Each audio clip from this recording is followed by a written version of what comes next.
Welcome to Rockhampton with Nyree the podcast that celebrates the people, places, and stories that make Rocky and the wider central Queensland community extraordinary. I firmly believe we're sitting on a golden goose in this region, and I love meeting the people who are doing the quiet work behind the scenes to keep the community thriving. They run our sports clubs, they organise our charities, they support the people who are lost in the system, and they volunteer their time so generously. And I feel like the luckiest person in the world when someone shares their story with me privately. And now I'm privileged to bring their stories and achievements to you, the listeners of Rockhampton with Nyree Johnson. Sometimes they wonder why they were asked, thinking that what they're doing and what they've done is not that big of a deal.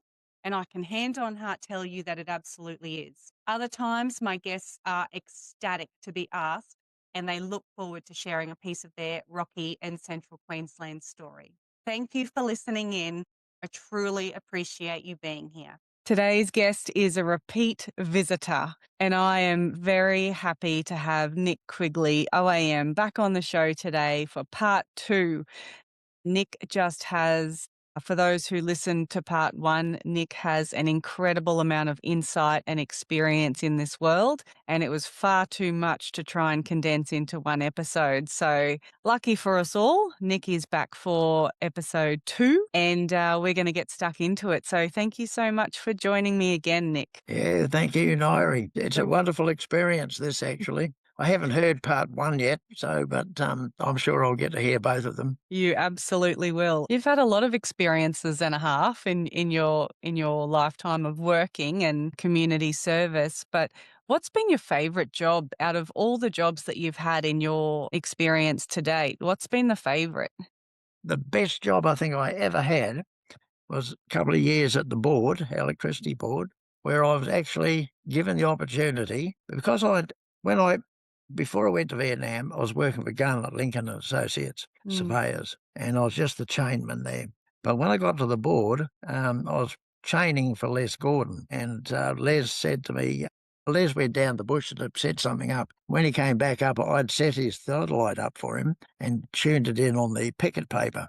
Picket papers were a red and white little thing about the size of a bank card, and you used to stick it over the picket point, and it would stand out in the bush. So I set it up on that. When he came back, he looked at it and he said, "Who set this up?" And I said, "I did. I set it up for you."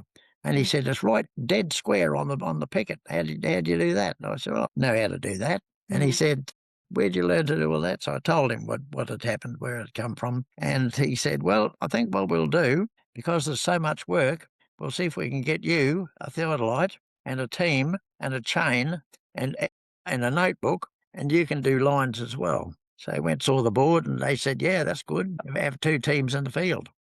After that day, what he did is got me to work on the theodolite, and we did a couple of 3 or 4 pegs, expands like that. And then he went back and he checked the work that I'd done, and it was spot on. Of course it was. His rule was plus or minus a millimetre. When you look at a dot on the peg, that's only about a millimetre across, if that. And when you drive a nail into it, it makes a hole in the top, see? So you've got to land on that hole in the centre. So with a theodolite, the ones we had in those days, you had to be able to turn the head over the other way because there's a thing called, I think it's parallax or something like that. In the mirrors, you have a mirror that looks this way slightly and a mirror that looks like that way slightly. So when you turn the mirror over, you get the opposites again, and you can split the 2 in half and make that the absolute centre. But we cut pickets, and I had to show chainmen how to cut pickets. Pickets are just to get a branch that is sort of straight, and you can cut a little foot in the bottom of it to hammer the thing in with, and you shave at the top of it up to have a point. And then you drive it in behind the peg on an angle behind the peg. And then with your plumb bob, you put the plumb bob on the top of the point of the picket and dangle it down onto the peg. Then you move the picket base with the hammer or the axe, hit the ground behind it like that to bring it exactly over the top of that nail. And then you put a picket paper on it and away you go up the line. So when you look back on that peg there, you can see that You can see the picket paper, and you take a reading backwards onto that picket paper, then you turn it over and you put a reading on the front where you are, then you turn the thing over again and do the other side and back over again. And when you get through, when you get doing 20 kilometres of straight line, Les would expect us to land on the peg 20 kilometres away. But we'd Mm, normally land pretty close to the centre of the peg. wow. So, and the other thing I learned too was how to do, one of my interests at school was mathematics, geometry and trigonometry and algebra and all that sort of stuff. But it came to the force there when in surveying, we used to have 8-figure log tables. There was no calculators, and we didn't use a slide rule on the field because you had to. It was just too hard. So what we used to do, we'd look at aerial maps and pick out a line roughly to where we had to go, and then we'd run a traverse. And a traverse means that you head off into the bush in the sort of in the right direction, and then you hit a tree, so you've got to go round the tree, so you got an angle. So you read that angle and the distance, and then you go off again. And when you get to the other end, you've got a zigzag of line like that, and you can Mhm. actually calculate the straight line between the start point and the top point by reading all those angles and the distances. Mm. That's called a traverse. And so we'd had to do a couple of those, and you can't make a mistake in any of your mathematics. I can imagine You everything end out. up somewhere else. So that, I think, was one of the best jobs I ever had. And it was an absolutely brilliant job. But then I got sick. Oh, We were down on the hill between Board's area and Bundaberg's area. There was a house over the hill that was too far for Bundaberg, but it was close to our area. mhm. So the board said we could run a power line over the hill to that house. While we were going up that hill, couldn't breathe. Oh, wow. And so the chainman saw that I was sitting on the ground and I should have been standing up. So he came up to see what the problem was. And I said, I can't breathe. So he said, well, I think we better go back to town. So we gathered all the gear down the mountain, back into the car, into town. I went to the doctor, and the doctor said, no more bushwork for you. You've got chronic asthma. Oh, wow. He said, where'd you get that from? I said, I have absolutely no idea. Had Well, you ever had a problem with asthma leading up to that point? no, I had when I was at home, when I was a kid, I had bronchitis, but never sort of had asthma as such. Mm. But over years, different doctors and different specialists and things like that, it's now been classified as chronic obstructed airway disease. And I still have it, but I'm getting very good treatment from a very good doctor, and it's really at bay. But I used to live on Ventolin and stuff like that. And when I, even out in the bush and things like that, I'd always have Ventolin with me. Mm. I don't carry Ventolin at all. I take my tablets and my puffer in the morning, and I Yeah. spend the whole day doing whatever I want to do. Yeah, wow. So how old were you when you were diagnosed with that? I was 21 when I went into the army, Mhm. and I was 2 years. I've been, 24 when I came out. So probably about 26 or something like that. Yeah, wow. That's quite young. It was, yeah. And then And to have to the navigate that for board, the rest of your yeah, well, that stopped the bushwork. The board put me in the drawing office for a little while, tracing plans and stuff like that. Then Civil Works came to the party and said that we'll give him a job down here at Civil Works because we know he can survey things, so he can set out substations and things like that, which is close to town. So I Mm, set out the Bouldercombe substation, which is a huge substation. I set the main centre line for that. Everything's been built off the centre line. So I wow. laid that for a start. And then I did some work out at Rangal, it's at Blackwater, Mm. set out some tower centre lines out there, and lots of other ones. But then also got involved into surveying where underground cables went. So I did a lot of that. But with the board for, I think, 3 months short of 30 years. Wow. And So it did you shows you, I think, retire it from was a there? wonderful job. And even at the very end of the job, when I went to Brisbane and did a PTSD course, I did a 6-week live-in PTSD course at Toowong. Mm. And when I came back from that, the psychiatrist had given me a letter saying that I couldn't work for anything more than 16 hours a week. Oh, Okay. So I handed the letter to the personnel officer, Mm. thinking, well, he'd be saying, bye-bye. They didn't. He read the letter and he said, what would you like to do for your 16 hours? Mm. And I said, well, I'd really like to work for Peter Effany. He's the computer engineer. So he rings up Peter, and Peter said, yep, send him up. Wow. So Gee, so Peter? your time at the board, the PTSD course that you did, was that related to your time in the army? Yeah, Yes. Okay. So different, but they were very supportive by the sounds of it and letting you have that time off it to was go and just do amazing. that treatment. Yeah, just amazing. Board actually in those days, according to Roll Oxenham, who was the manager while I was there, we had Noel Tudman first, and then we had Roll Oxenham. And Roll pulled me up at the gym one day, and he said, I've got a little story to tell you. He says, remember when you were sick with the asthma, etc., like that, and we kept you in the board. I Mm. said, yeah, I know, that was absolutely amazing.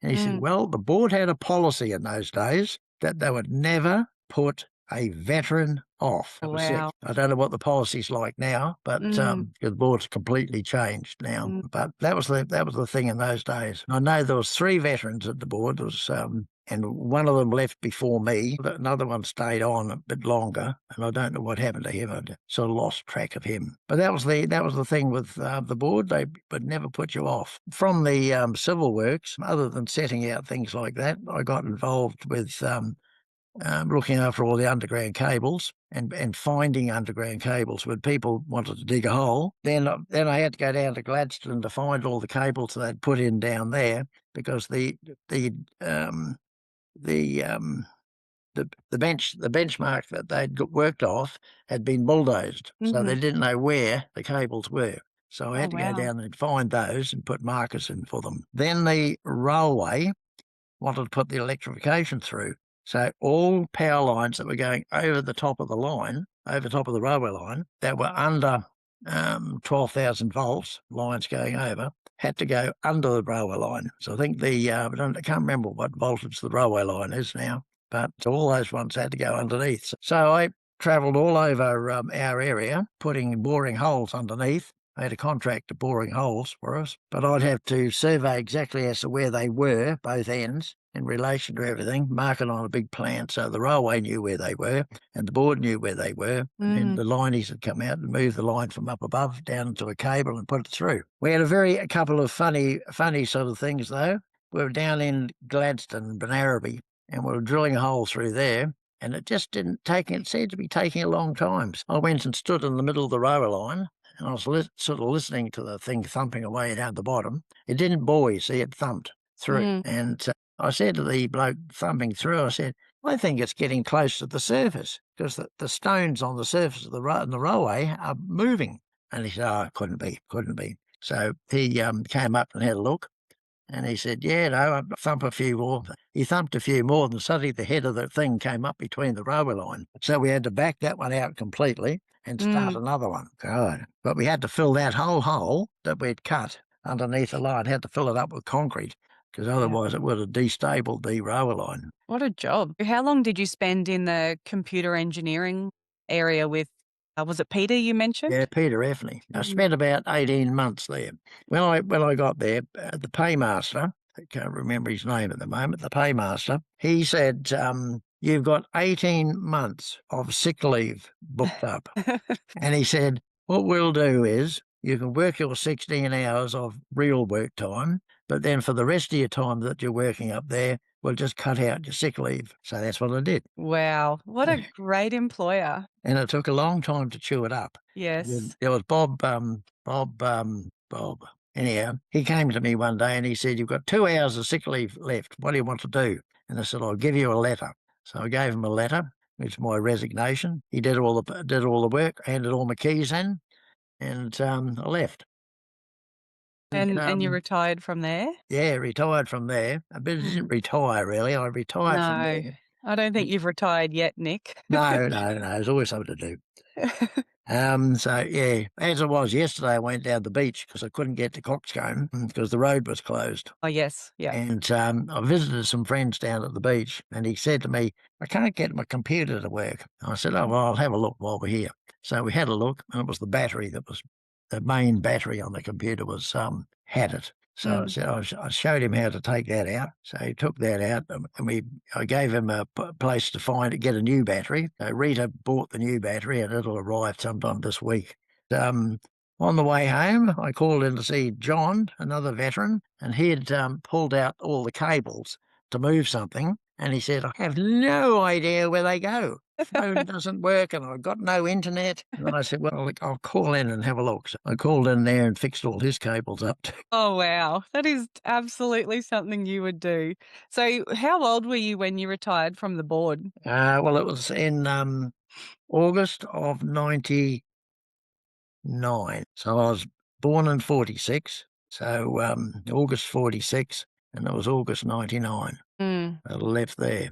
I was And you've still young, been, probably about 55 or something like that, 50, yeah. 55. And you've been the busiest retired person that I know ever since. Well, the thing is, I look at it this way. My father used to be a volunteer. He used to volunteer for the Riding for the Disabled, and he actually designed a little billy cart thing where the kids in wheelchairs could wheel into the thing, and a stopper was stopped in to stop their wheels or their their wheelchair moving in it.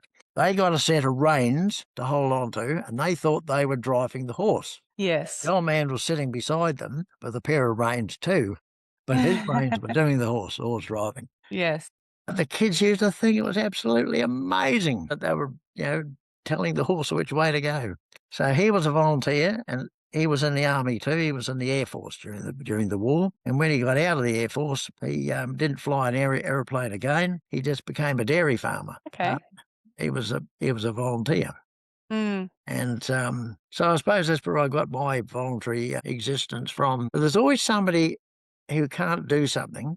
Yes. I'll have a look at it and I'll say, well, that's easy. I'll fix that for you Yes. and do it. And I love doing it. It's just Mm. the pleasure is there. Some people say to me, how do we pay you for doing this? And I said, you don't. Once you're a volunteer, everything you do is free. Yes. Yes, that's right. And Um, you taught, I can't remember if we spoke about, I don't think we did it in the part one, but you taught a lot of people to actually use computers at the library. yeah, library. A long time ago, long before the library started, two people from the university held a course at the Leagues Club, and they invited all the non-profit organisations in Rockhampton to attend that. What Mm. they wanted to do was get other groups talking to other groups, but they found that none of them knew how to use email, and most of them had no idea how to use a computer. So then they got together with the council and the university, and they got some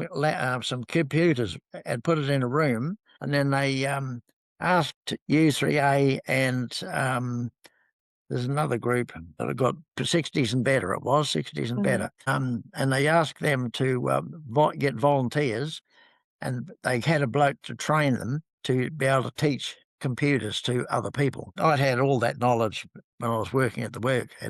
Actually, at work, we went from sort of set out computers like a desk, and the typist girls would type in there like that, and it would come out on a reel, and then somehow it was printed. I don't really remember that part. But then when the board got computers, the first little XT computers, it's an 8086 type computer, had no hard drive in it, just had two floppy disks, no mouse, just a keyboard and a green screen. And when the girls got that, the board wanted to know what sort of programs they could put on that to get them to write. But Bruce Hoffman, the engineer that organised all the computers, he said, we'll have this program called K-Man. Now, K-Man, you could just adjust the program K-Man yourself to make it into a database, a typing program, whatever you wanted, an accounting package, whatever you like. So the girls were using that for a start. Then they got on to WordPerfect. You'd remember WordPerfect? Yes, I do. Yeah. Mhm. And as the computers increased in beauty and size and the capacity, when they went for up to a 286, they had a floppy drive then, and they had a hard drive, And then the board would say, they'd look and say, what sort of programs can we do to put in these machines here to get people to do things? So I got on that committee, and we all looked at a series of things like that that you can use on a computer, and then the ones that would be the best for the board. That's when they came up with Q&A. Q&A was a wonderful program, really, and that's it had a data, it had a word like a word program in it, and everything that people really needed was all on this in this Q&A. And it went for a long, long time, but then Microsoft changed a few things. They went from DOS. Remember DOS?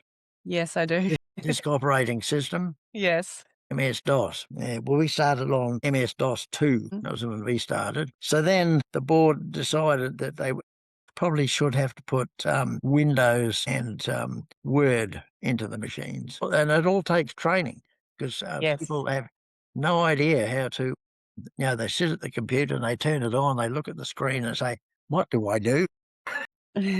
So I learned all that, but then that's what we did. When people came into the library, they would come in with a problem and they'd talk to us and tell us what the problem was. We'd say, oh, yes, okay. So one of us would go and sort them out. But at the same time, though, we had classes up there in the library. So they got classes about what are all the components on things, what does a mouse do, what is the keyboard, how does that work on the computer, how do you turn it on and how do you turn it off. So then we had all sorts of, there's some amazing mouse exercises where they can drive the mouse around and click on certain things. And you know that you can, if you're left-handed or right-handed, you can change the mouse to be a left-handed or a right-handed mouse. Yes. So what we'd get them to do is go to the top of the screen and go diagonally to the other bottom, then up to the top, then diagonally back to the other one, driving the mouse on the screen. Then we get them to click on certain words on the screen, and that would take them somewhere. And they'd say, well, how do we get back? And we'd say, well, down the bottom, you'll find some other ones there to click on to go back. Yes. People got to know. And then a couple of the girls specialised in 1, 2, 3, which was Lotus. Lotus 1, Oh, 2, 3 yes. became Excel. They My favourite specialised in that. program. Yeah. Excel is my favourite program. Yeah. Well, it's amazing what you can do with it. Yeah, I know. I learned Access Yes, I've used that program, one. and I converted. I had all the underground cables in Rockhampton in the Q&A program, and I had to convert them from that into Access. And they had them all cross-checked. So if you wanted to dig a hole at the corner of Bolsover and Fitzroy Street, you could look and see if there's any cables at that point there. But it would tell you that there is some cables just down the road a wee bit at the old crossing of Bolsover Lane that used to go across it. Bolsover Lane goes underneath Target now. In that section there's cables come from the substation in the back of the old CREB building, and they go under the road and underneath Target, right through underneath Target. So all those sort of things. So I cross-checked all of that so people could find things. Wow. That's incredible. You never cease to amaze me with the amount of information that you have and what you've done and the experience, and then just bringing that all back to basics to teach people the simplest thing, such as move a mouse around a screen. It almost feels like I grew up with, I think I had a computer, like an Apple, in maybe grade 6 at primary school. Grade 6 and 7, we had this one single classroom computer. And it wasn't until high school, 8, 9, and 10 at Emmaus where we actually had like typing classes, which was fantastic for me because I can type at a million miles an hour. I can have a conversation with you and type at the same time and not look at the keyboard or what I'm typing. It's a bit of a lucky skill that I have. But it's those sort of little things that, because we've evolved over time with the technology, that you just keep with you, and then those people that don't have any exposure, you're able to help them to learn. You've built a lot of websites as well over the years, especially in Yeah, retirement. well, that was many years ago. I think it was about in the late, what's his name? Richard Tozen from CQNet. He came to me and he said, here's a program. It was called Front Page, and we need a website for the helicopter rescue people. So I had to go and see them, helicopter rescue people, and I had no idea what a website really was, how to make it or anything like that. Yes. But anyhow, we bundled it all together and made one for them. And it stayed there with helicopter rescue until the RACQ took over the major sponsorship for the RACQ, and then they produced their own website. But it was very nearly the same as mine. Nothing much Amazing. changed. But the other website that I had to make in those days was we had an aero club, an air show out here at Rockhampton. And Richard being a flyer himself, he said, the information we need on the website is where the pilots can park their aeroplanes and where the petrol is or the fuel and where the toilets, etc., are, and where their accommodation is. Mm. So, but on top of that, we had NOTAMs, that's the notices to airmen. We had NOTAMs and not DVA, the Department of Aviation. They produce these things and send them out to all the people who fly. And anything that changes at an airport, they send us the little NOTAM out, and it tells the pilot that one of the strips on the airstrip is closed because there's work being done on it. So if you come in at night time, you know not to land on that strip, which you normally used to land on. You got to land on the other one. So that sort of information was all available on the website. You could find it all. The air show itself was absolutely a wonderful air show. I think it's the last one we've had in Rockhampton because wow. Rockhampton's such a busy airport, they can't really close the place for an air show. We've just got to go to Raglan now.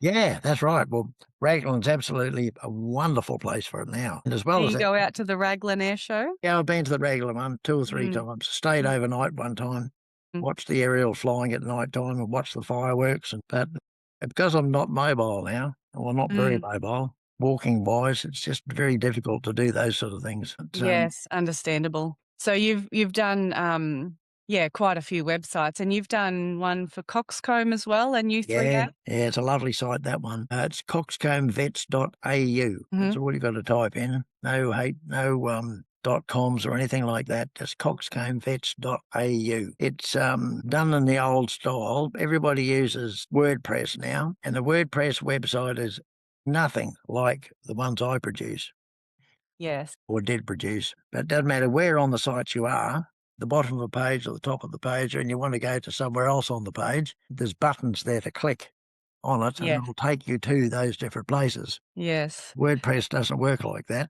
No, not quite. What's your take on all of the technology that we have today? Considering you've grown up with it and had your career through it, and now we've got AI and a lot of tools to make websites far easier than it's ever been before. What's your take on all of that? Well, when I had a problem with U3A's website, I'm not actually doing U3A's website anymore. I was doing that for probably since about 2002, did that right through to where it is now. And it became 90 pages of information. And all the links were all linked up inside it there like that. Your SEO must have been awesome. You had to, when you do links like that, you have to make sure it's all working before you put it up. Mm, And but anyhow, it came to the crunch when this eye here started not working. I mm, can see out of the left eye, but I can't see out of the right eye. And to see things on the screen and make sure everything's lined up and everything's correct, I just can't do it. mm, So I went to the meeting and said to them that I was going to be unable to continue doing the website for them. And they said, "Oh, we've got somebody else who's going to do it for us." So he's doing it, and he's doing it in WordPress, of course. And the mm, site is no longer what it used to be. But anyhow, that's the things these days. I do know that maybe what I should have done years ago was converted it from Dreamweaver to WordPress and made it easier for myself. But my main teacher, who was a Quigley, Jeff Quigley at Emu Park, he lives down there. He's a big football fan, but he was one of our main TAFE teachers when I went to TAFE to learn multimedia. And I said to him, "What do I do?" And he said, the best thing you can do is just forget all about it, retire. I don't think Um, that's possible. yeah, well, I've now got another program I can use. The program that I had was the Dreamweaver program is Mm, no longer a program. It mm, won't work on Windows 11, and it made it work on Windows 10. It did work very well on Windows 7 and XP. That was designed for Windows 7, I think it was. But so that was a bit of a problem there. With the Coxcombs one, there is a program called Microsoft Expressions Web, and it's the upgrade of um, first front page, first program. It's an upgrade for that. And there's a little piece of it that you can get for free and you can do websites. And okay. it's a bit harder than Dreamweaver. Yeah, right. Wow. Have you played with AI at all? No, I haven't, but Mm. I've been cautious about it because Mm. they were saying on TV last night, actually, that they had 3 photos up on the TV, and they said, which one of these photos here is created by AI? Now, all of them just looked like straightforward photographs. All of them had been created by AI. Now, the banks Yes. are having a problem there because when people come in for like in your phone, you look at your phone Mm. using your face to open it up, but it just means that somebody could maybe create with AI a picture of you and then hold your phone in front of that picture and Mm. get access into the phone. Now that's the problem with AI. It's just making everything very complicated and Mm. security wise and things like that. I don't know.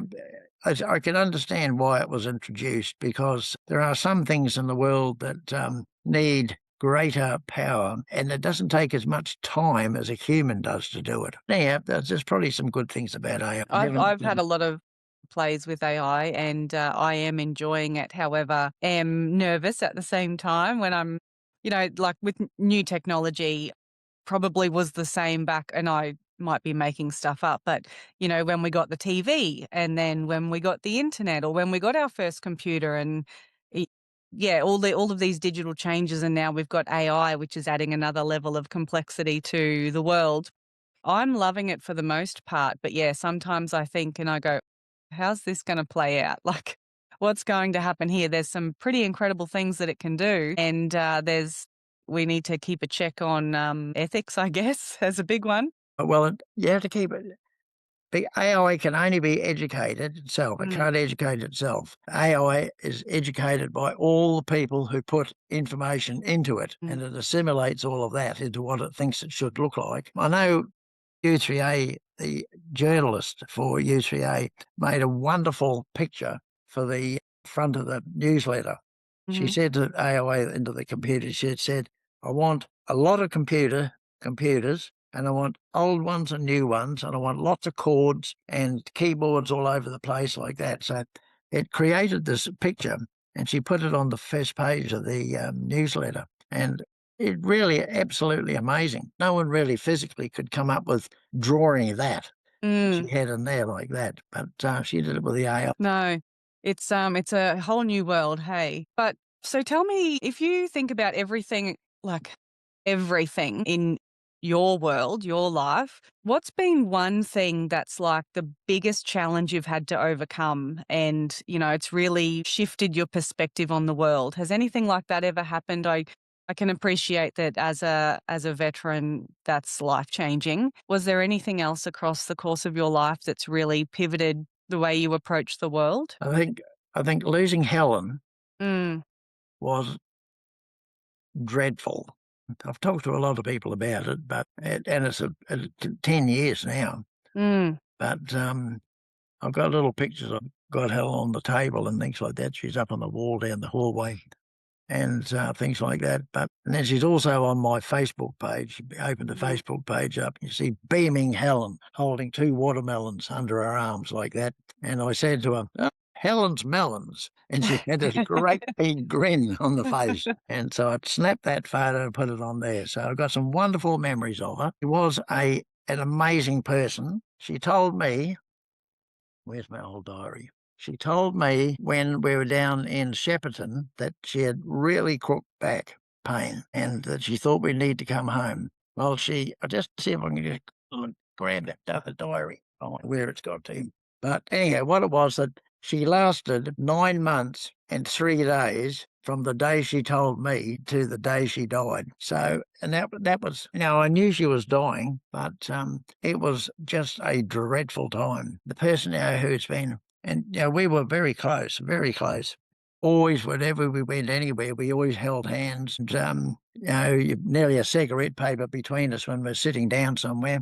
Go to the movies, and you cuddle up at the movies. Even at our age, she was just so special. I love the way you talk about her. Well, she was very special. And the way we met was certainly very special because she went to the Calca Hotel, and then we all went down there, and it was destined that I had to meet her, but I spotted this girl sitting there, and her eyes met mine, and they stayed together for 44 years. So, she really was an amazing. Yeah. And 10 years without her, that would be a challenge in itself every day. Certainly is. It doesn't get any easier.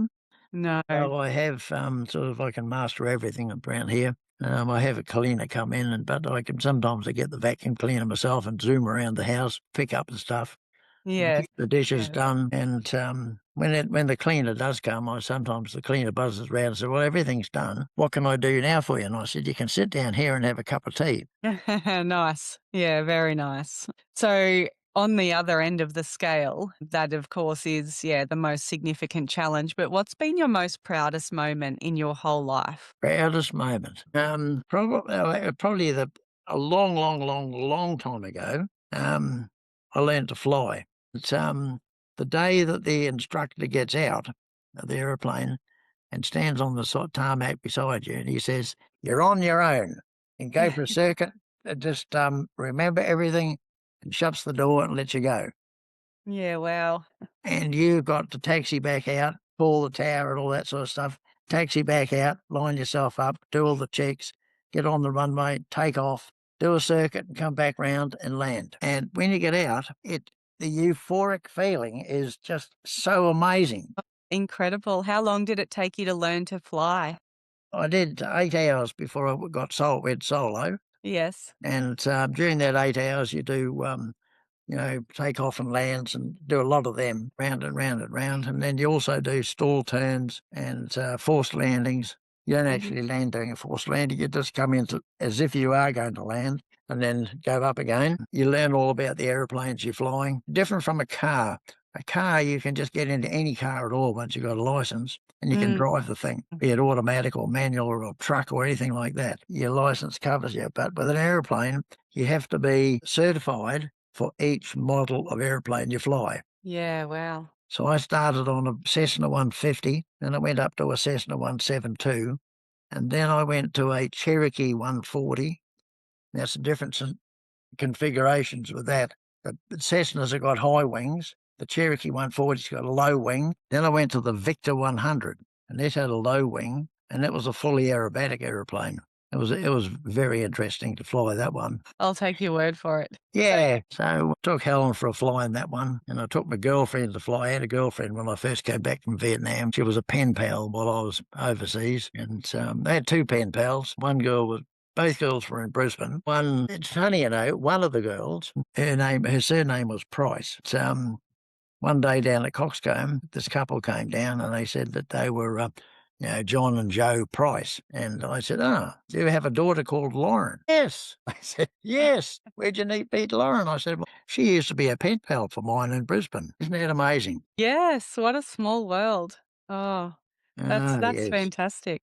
So tell me, Nick, you are, yes, of course, there's some mobility issues now, today, Yeah. but that's not stopping you from really doing anything other than a lot of movement. Your brain is switched on like you wouldn't believe. You're a very intelligent person, very giving to your community and very helpful to other people. What keeps you going every day? What keeps, like, you wake up every morning and you could succumb to mobility challenges and whatever else is happening in your life, but you just keep going. What drives that? What's behind that? I said to John yesterday, he's got a wheelchair, or a wheelie walker, but he doesn't use it. So I said to John, "Give it here, I'll show you how to use it." I said, "It's the thing with the wheelchair, the wheelie walker is it keeps me upright. I don't fall over. Mm. Beforehand, I used to fall over and had some dreadful falls, but with the wheelie walker, it just keeps me up, and I don't hesitate to go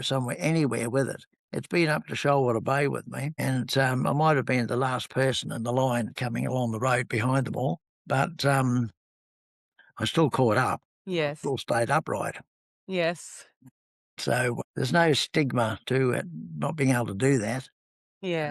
But I do miss out on lots of things, like Mm. the Scouts. I would love to be able to go down to Scouts more often. That time I came down, take those photos for that little girl Mm. that got her grey wolf. Yes. I think Lance rang me up to see if I could go down to do that, and I was very happy to do it.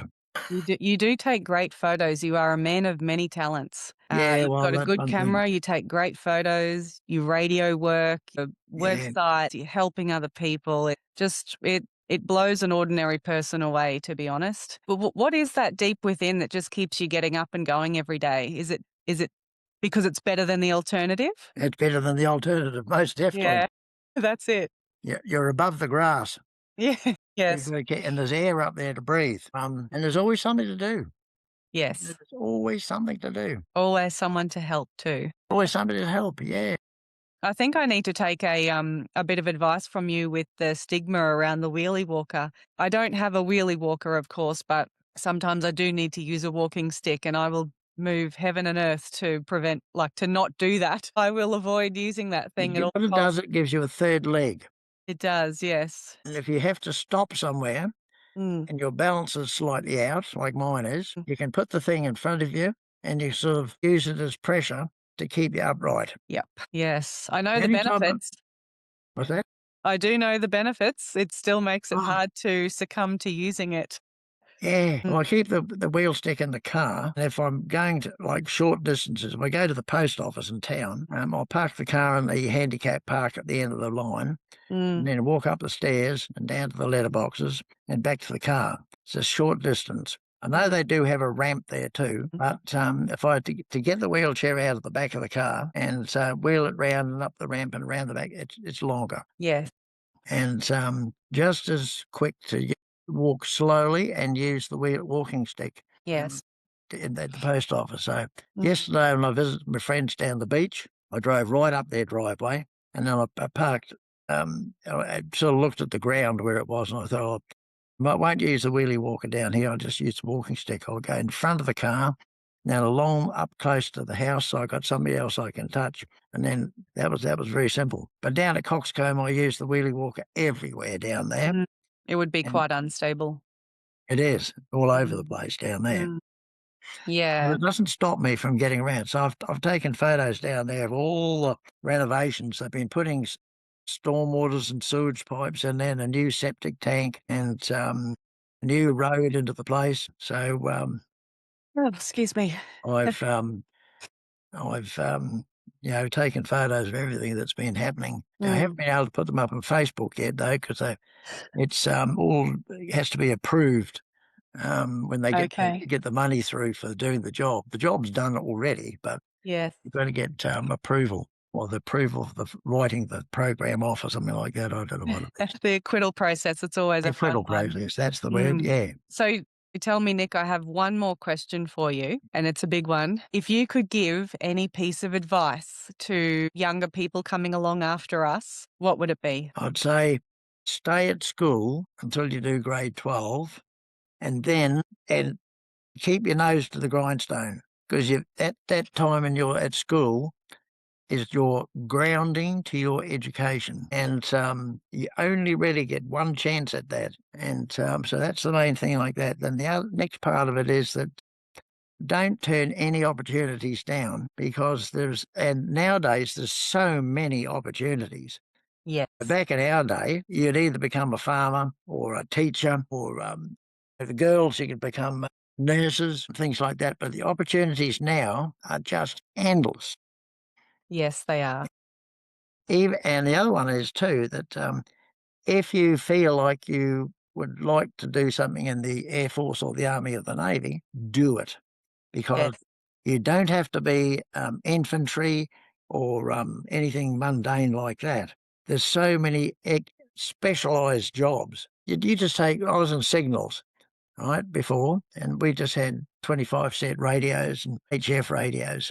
But nowadays, they've got amazing communications. Now, all mm, the soldiers have got a little radio inside their helmet yes, that also has a a signal thing on the top that goes up the satellite, so the boss back in the office can see where they are in the field and how yes, many they've got standing up in the field. So, and that all takes technology, and it takes somebody to set it all up. So absolutely. the opportunities for kids coming out of school are just amazing. Yes, yes. We are definitely living in a very special age. But I do want to say a very big thank you, Nick, for giving me so much of your time. 2 sessions, 2 episodes, so much wisdom, so much experience, and you've shared so much with us. So thank you so much. Thank you, Nyree, for doing the same thing. I'd just like to be able to do more for Scouts, but I'm sorry.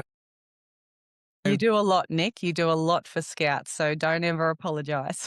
Yeah, I just like to be able to do more. But when it comes to Jota next year, we'll have to look at doing something more. Yeah, yeah, we'll make it work.